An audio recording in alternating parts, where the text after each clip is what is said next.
నడిచినా కూర్చున్నా మోకాళ్ళ నొప్పులు వస్తున్నాయా? ప్రాణ పెయిన్ క్లినిక్ లో అధునాతన చికిత్సతో మోకాళ్ళ నొప్పులు తగ్గించుకోండి. హాయ్, అందరికీ నమస్కారం. Welcome to our channel. Andhra Pradesh మాజీ ముఖ్యమంత్రి గారైన నారా చంద్రబాబు నాయుడు గారిపై నమోదైన స్కిల్ డెవలప్మెంట్ కేసు సుప్రీంకోర్టులో ప్రధాన న్యాయమూర్తుల ముందుకు వెళ్ళింది. అయితే ప్రస్తుతం 17A సెక్షన్ మీద ఇద్దరు న్యాయమూర్తులు వారి భిన్న అభిప్రాయాలు వెల్లడించడం జరిగింది. అయితే దాని గురించి ప్రస్తుతం మనతో మాట్లాడడానికి పొలిటికల్ అనలిస్ట్ డివి శ్రీనివాస్ గారు మనతో ఉన్నారు. ఆయనతో మాట్లాడదాం. నమస్తే సార్. నమస్తే అమ్మా. సార్, ఈరోజు వచ్చిన తీర్పు ఎలాంటి కంక్లూజన్ కూడా లేదు. సో ఏపీలో మళ్ళీ దూకుడు ఎక్కువై చంద్రబాబు నాయుడు గారి మీద మళ్ళీ అరెస్ట్ చేయించే అవకాశాలు ఏమన్నా ఉన్నాయంటారా? మళ్ళీ చంద్రబాబు నాయుడు గారు జైలుకి వెళ్ళే అవకాశం ఉందా? ఈరోజు సుప్రీంకోర్టు ద్విసభ్య ధర్మాసనం ఇచ్చినటువంటి తీర్పు ఇది ఎక్కడ వేసిన గొంగళి అక్కడగానే ఉంది. అంటే ఎటువంటి కంక్లూజన్ ఇవ్వలేకపోయింది, క్లారిటీ ఇవ్వలేకపోయింది. ఇద్దరు న్యాయమూర్తులు కూడా ఒకళ్ళు 17A వర్తిస్తుంది అన్నారు, మరొకరేమో 17A వర్తించదు అన్నారు. అందుకే సిజే నేతృత్వంలోని బెంచ్కి రిఫర్ చేశారు.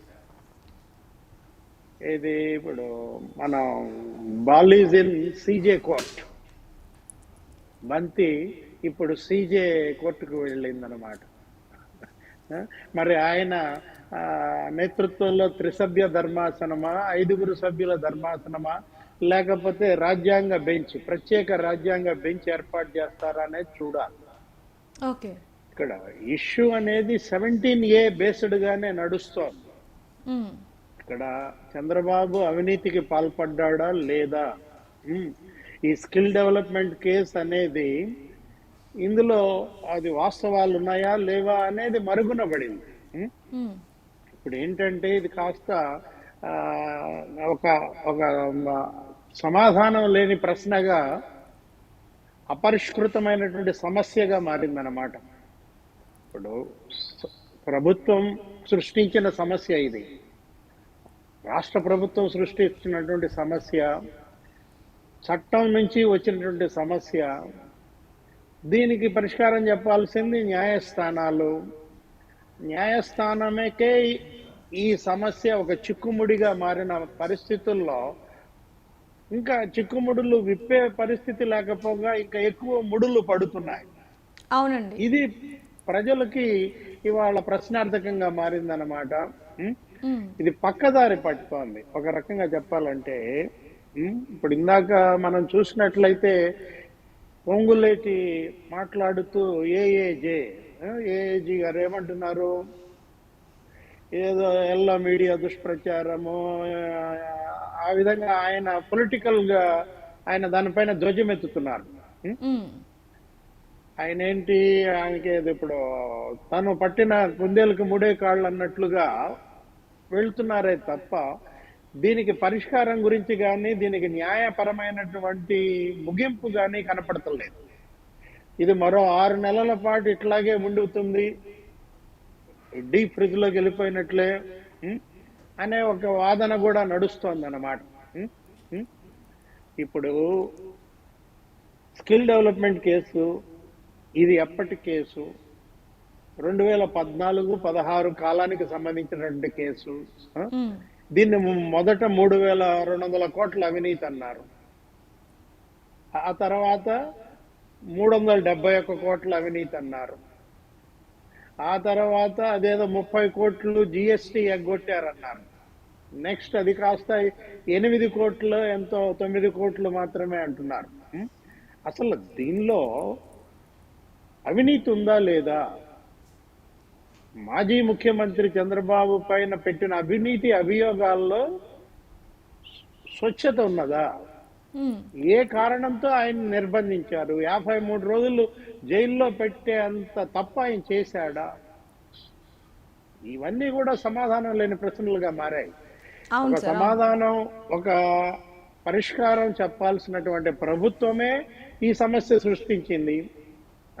దీనికి సమాధానం చెప్పాల్సినటువంటి న్యాయస్థానాలేమో వాయిదాల మీద వాయిదాలు వేసుకుంటూ ఇప్పటిదాకా మనం చూసాం. ట్రయల్ కోర్టు, హైకోర్టు, ఆ తర్వాత సుప్రీంకోర్టు.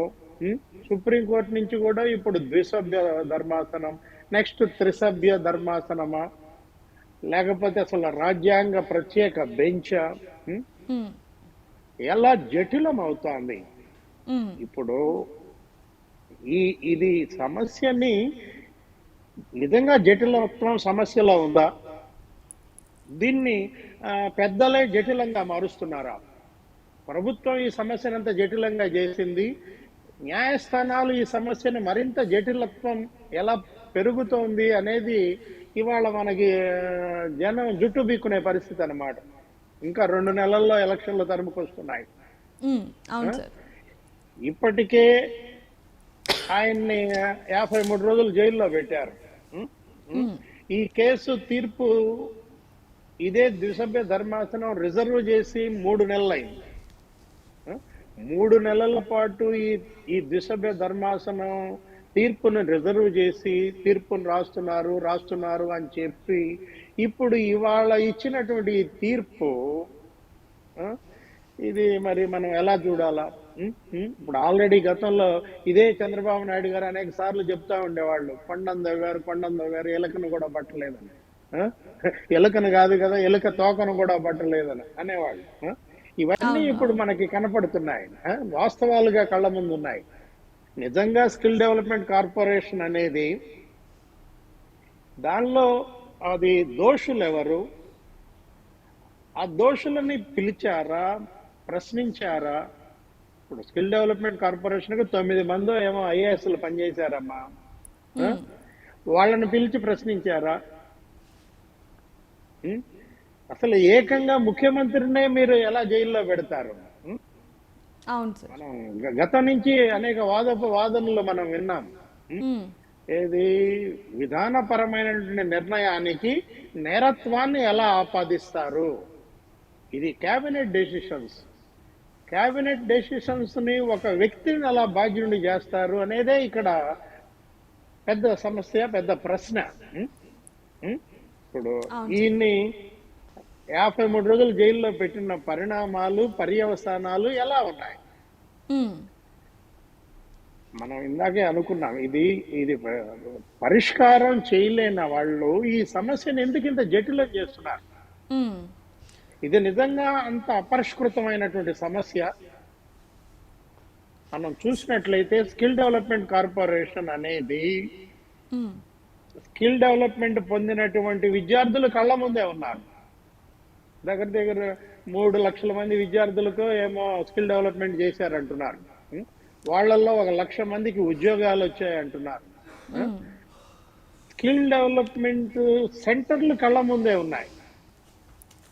6 సెంటర్ ఆఫ్ ఎక్సలెన్స్లు కానీ 34 స్కిల్ డెవలప్మెంట్ సెంటర్లు కానీ వీళ్ళ కళ్ళ ముందే ఉన్నాయి. ఇదే ప్రభుత్వం ఆ 39 స్కిల్ డెవలప్మెంట్ సెంటర్లని నడుపుతూ వచ్చింది. అవును సార్. ఈ ప్రభుత్వ హయాంలో కూడా 1 లక్ష మందికి ట్రైనింగ్ ఇచ్చారు, 20,000 మంది ఉద్యోగాలు పొందారు. ఈ స్కిల్ డెవలప్మెంట్ కార్పొరేషన్ దేశంలోనే నంబర్ 1 కార్పొరేషన్ అన్నట్టుగా అవార్డులు ఇదే కేంద్ర ప్రభుత్వం ఇచ్చింది. అవును. ఇదే రాష్ట్ర ప్రభుత్వ పెద్దలు వెళ్ళి ఆ అవార్డులను అందుకున్నారు. మరి ఇంకా లోపం ఎక్కడుంది? అర్థం కాని అంశం ఏంటంటే ఎక్విప్మెంట్ కళ్ళ ముందు ఉంది. ఏది స్కిల్ డెవలప్మెంట్ సెంటర్లలో ఎక్విప్మెంట్, వీళ్ళు కొన్న ఎక్విప్మెంట్, వీళ్ళు కొన్న సాఫ్ట్వేర్, ఇదంతా కూడా కళ్ళ ముందే ఉంది. ఇప్పుడు ఇవాళ మనం ఆ సీమన్స్ అనేది ఉంది, ఆ సంస్థకి 58 కోట్లు ఇచ్చారు అని ప్రభుత్వం చెప్తోంది. దాని ఆ మాజీ ఎండి కూడా చెప్పాడు. సార్, ఈ రోజు ఈ కేసులో సుప్రీంకోర్టు ఇచ్చిన తీర్పు రాజకీయ పరంగా ఎవరికి నష్టం అంటారు, ఎవరికి లాభం అంటారు? ఈ తీర్పు తెలుగుదేశం పార్టీకి నష్టమా, వైఎస్ఆర్ కాంగ్రెస్ పార్టీకి నష్టమా అనేది సమస్య కాదు. ఇక్కడ సమాజానికి నష్టం. ఇది ప్రజలకు నష్టం జరుగుతుంది దీనివల్ల. ఏది ఇప్పుడు వీళ్ళు పరిష్కారం చేయకపోవడం వల్ల, ఈ తీర్పు ఒక కొలిక్కి రాకపోవడం వల్ల తెలుగుదేశానికి జరిగే నష్టం ఉండదు, వైఎస్ఆర్ కాంగ్రెస్ పార్టీకి జరిగే నష్టం ఉండదు.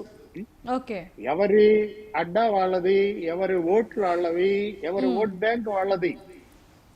ఇప్పుడు తెలుగుదేశం వాళ్ళు ఏమంటారు, అసలు ఇదేం అవినీతి జరగలేదు ఇందులో, మా నాయకుడు చిత్తశుద్ధితో దీన్ని ఒక సరైనటువంటి ఆకాంక్షతో విద్యార్థులను నైపుణ్యాభివృద్ధి కలిగించటం, ఉపాధి కల్పన ఉద్దేశంతో దీన్ని పెట్టారు అంటాడు. అంతా వైఎస్ఆర్ కుట్రపూరితంగానే జరిగింది అంటారు. వైఎస్ఆర్ కాంగ్రెస్ పార్టీ ఏమంటోంది, ఇది అవినీతి కుంభకోణం, ఆయన ఒక పెద్ద అవినీతి పరుడు, ఆయన జైల్లో పెట్టాలా కాబట్టి పెట్టాము అని వాళ్ళు సమర్థించుకుంటారు. ఈ రెండిటిది సమస్య కాదు. ఎవరికి వాళ్ళకి క్లారిటీ ఉంది. తెలుగుదేశం క్లారిటీ ఉంది, వైఎస్ఆర్ కాంగ్రెస్ పార్టీ క్లారిటీ ఉంది. క్లారిటీ లేనిది ఎవరికి? తటస్థులకు. ఏది అటు ఇటు కాకుండా ఏది నిజం అని నిజంగా తెలుసుకోవాలని కోరుకునేటటువంటి తటస్థ ప్రజానీకం ఉన్నారే, వాళ్ళకి ఇప్పుడు ఇది అర్థం కాని సమస్యగా, కొరుకుడు పడని అంశంగా మారింది. వాళ్ళకి క్లారిటీ కావాలి. ఇప్పుడు మామూలుగా ఏం జరుగుతుంది, రేపొద్దున ఒక 2 నెలలు ఇలాగే నడిచిపోతుంది, మరో 6 నెలల దాకా ఈ తీర్పు రాదు, ఎన్నికలు జరుగుతాయి, ఓట్లు తెలుగుదేశంకి పడతాయి, వైఎస్ఆర్ కాంగ్రెస్ ఓట్లు వైఎస్ఆర్ కాంగ్రెస్ కు పడతాయి. తటస్థుల ఓట్లు ఎవరికి పడతాయి అంటే, చంద్రబాబు నిజంగానే అవినీతి పరుడు కాదు, ఆయన చేసిన దాంట్లో ఒక లక్ష్యం ఉంది, ఒక చిత్తశుద్ధితో ఈ కార్పొరేషన్ నెలకొల్పాడు, 4 లక్షల మందికి ట్రైనింగ్ ఇచ్చాడు, 1,00,000 మందికి ఉద్యోగాలు వచ్చాయి, మా పిల్లలకు కూడా ఉద్యోగాలు వచ్చాయి, అసలు అవసరమైతే ఆ డబ్బులు మేమే ఇచ్చేస్తామని ఆ తల్లిదండ్రులు కూడా చెప్పారు. మా ఫీజు ఎంత కట్టారు, నా కూతురికి ఒక 25,000 మీరు కట్టారా, ప్రభుత్వం కట్టిన 25,000 ఫీజు మేము ఇచ్చేస్తాం, మా నాయకుడిని వదలండి. మహానాయకుడి మీద ఈ అపవాదు వేయటం కరెక్ట్ కాదు అని కొంతమంది తల్లిదండ్రులే బయటకు వచ్చి బాహాటంగా స్టేట్మెంట్లు ఇచ్చింది మనం చూసాం. అవును. ఇప్పుడు ఆ పరిస్థితుల్లో తటస్థులంతా కూడా తెలుగుదేశం వైపే మొగ్గు చూపేటువంటి అవకాశం కనుకున్నట్లయితే చంద్రబాబుకి అది అడ్వాంటేజ్ అవుతుంది, తెలుగుదేశం పార్టీకి అది అడ్వాంటేజ్ అవుతుంది, వైఎస్ఆర్ కాంగ్రెస్ పార్టీకి అది కోలుకోలని దెబ్బ తగులుతుంది. ఓకే సార్, అయితే ఈ కేసులో ఫైనల్ గా ఏం జరగబోతుంది అంటారు? ఫైనల్ తీర్పు ఎప్పుడు వస్తుంది అంటారు సార్? మరో 6 నెలల దాకా ఈ తీర్పు వచ్చే అవకాశం లేదు. ఎందుకంటే ఇప్పుడు సీజే దీనిపైన మళ్ళా స్టడీ చేయాలా, మళ్ళా త్రిసభ్య సంఘం వేస్తారా, లేకపోతే 5గురు ధర్మాసనానికి తీసుకెళ్తారా, స్పెషల్ బెంచ్ కి పెడతారా అనేది చూడాలి. ఇప్పుడు ఉన్నటువంటి ఈ జడ్జీలు ఇచ్చిన ఈ 2 జడ్జీలు కాకుండా 3 జడ్జీలు లేకపోతే 5గురు జడ్జీలతో ఇంకో బెంచ్ పెడతారు. దాని ముందు మళ్ళా వాదనలు మొదటి నుంచి వినిపించాలా. ఇప్పుడు ఇచ్చిన జడ్జీల తీర్పును కూడా అక్కడ పరిగణలోకి తీసుకుంటారు. వీటన్నిటిని క్రోడీకరించుకుని ఎప్పుడో 5-6 నెలల తర్వాత ఈ మళ్ళా తీర్పు వస్తే గొప్ప. అక్కడ దాకా ఎందుకమ్మా, ఇప్పుడు స్పష్టంగా చెప్తున్నాం కదా, ట్రైనింగ్ పొందిన విద్యార్థులు కళ్ళ ముందు ఉన్నారు, సంతకాలు పెట్టి నిధులు విడుదల చేసినటువంటి 9 మంది ఐఏఎస్ ఆఫీసర్లు కళ్ళ ముందు ఉన్నారు. ఏం ప్రేమచంద్రారెడ్డి గారిని ఎందుకని పిలిపించి మీరు మాట్లాడలేదు, ఆయన ఎందుకు ప్రశ్నించలేదు? నిధులు విడుదల చేసింది ఆయనే కదా. అవును సార్. నిధులు విడుదల చేసిన ప్రేమచంద్రారెడ్డి గారిని వదిలేసి ముఖ్యమంత్రిని జైల్లో పెట్టడం అనేది వాళ్ళ ప్రజల్లో తీవ్రమైనటువంటి కలిచివేసే అంశంగా మారింది. నిజంగా దోషులు ఉంటే, నిజంగా ఇందులో అవినీతి జరిగితే మొదటి శిక్ష ఎవరికి పడాలి? సంతకం పెట్టినాడి మీద పడాలి. అవును. డబ్బులు రిలీజ్ చేసినాడి మీద పడాలి. ఇప్పుడు ఇది ఎంత స్కామ్ అన్నారు, 300 కోట్లు అన్నారు. అవును. ఇప్పుడు మనకి సంజయ్ గారు చెప్పిన దాంట్లోనే మొదట 371 కోట్లు అన్నారు, తర్వాత 271 కోట్లు అన్నారు. ఇప్పుడు ఆ 300 కోట్లలో నేను నీకు లెక్క చెప్పాను ఏంటి, ఒక 100 కోట్లు సిమెన్స్ కి వెళ్ళింది, 58 కోట్లేమో ఆ సాఫ్ట్వేర్ కి, ఆ మిగతా అమౌంట్ ఏమో ఎక్విప్మెంట్. ఆ గూడూరు ఆదికేశవ ట్రైనింగ్ సెంటర్ లో ఎక్విప్మెంట్ కూడా చూపించారు మనకి మీడియాలో. ఆ ఎక్విప్మెంట్ ఖరీదే 10 కోట్లు అంట.